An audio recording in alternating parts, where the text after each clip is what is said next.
Milli Məclis zabitlərin dinc dövrdəki həqiqi hərbi xidmət müddətinin 6 ay azaldılması haqqında dəyişikliyi ilk oxunuşda qəbul edib.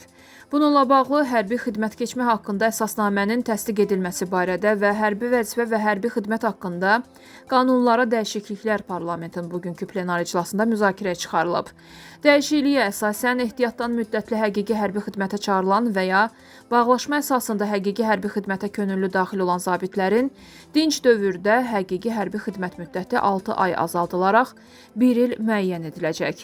Layihədə həmçinin qeyd edilir ki, müddətli həqiqi hərbi xidmət dövründə zabit hazırlığı kursunu müvəffəqiyyətlə bitirərək zabitlərin həqiqi hərbi xidmətinə könüllü daxil olan ali təhsilli müddətli həqiqi hərbi xidmət hərbi qulluqçularına leytenant hərbi rütbəsi veriləcək. Sənəd müzakirələrdən sonra səsverməyə qoyularaq birinci oxunuşda qəbul olunub.